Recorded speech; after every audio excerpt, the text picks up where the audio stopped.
So it's not often I talk about games of this sort, but I might as well get my thoughts on it after having sampled it a bit. And honestly, it kind of deserves its own little rant.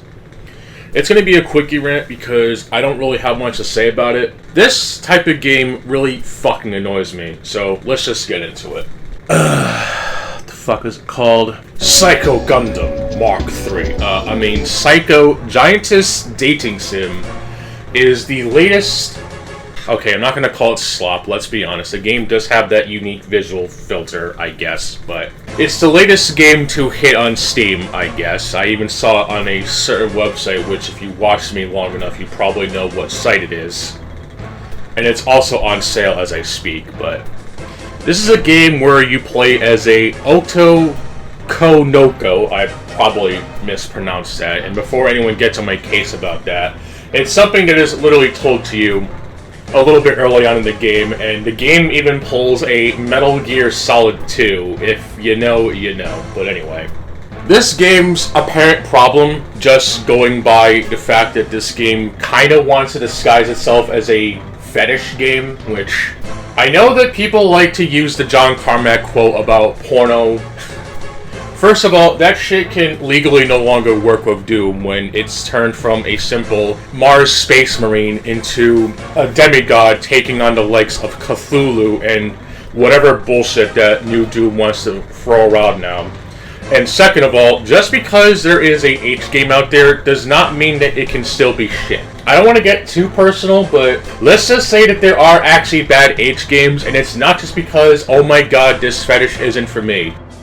No, some games just simply are unoptimized, they have some of the most cryptic shit ever, and they require you to grind the game with very little return, and some of it is just so inexcusable that you'd swear it was from the big AAA companies out there, alright?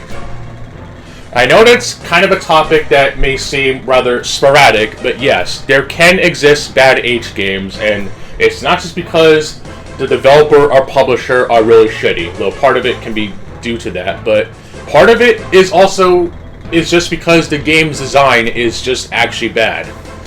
And unfortunately, this game kind of falls into that, alright?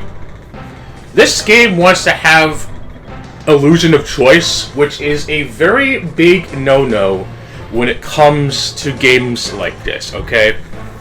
I know that there were a lot of people who were kind of immature when Resident Evil Village was announced.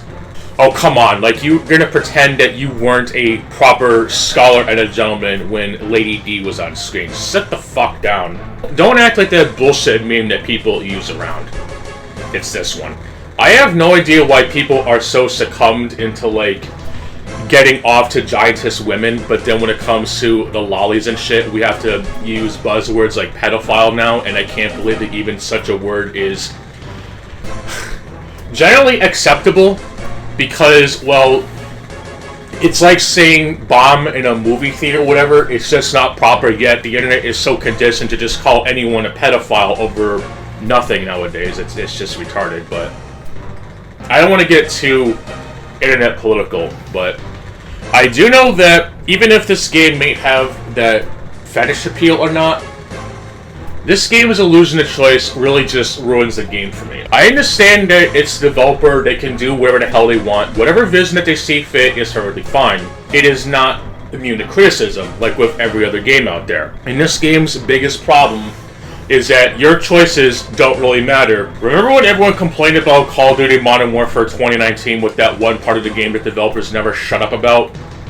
While not on the same extreme, you essentially have to turn into a yes man or you get a game over, which basically involves a lady squishing you to death with her somehow pixelated detail of a hand with a red screen of death that would give the Ninja Gaiden arcade game a run for its money. Why would a developer have this illusion of choice when almost any game that has illusion of choice is 9 times out of 10 met with such overwhelmingly negative reception it's not even funny? It's not even like in some games where if you piss off Psycho that you get killed or whatever. It's just that the moment you disagree with her, she just kills you. I was legitimately baffled as to how bad this system is. And even silence isn't even an option because, well, she just kills you anyway if you don't agree with her exact viewpoints. Kind of sounds like a certain fandom that pissed off as of late, but I just must be daydreaming. I don't care if the game's pixel art representation is actually pretty good and that the music is supposedly the best the indie scene has seen in a while.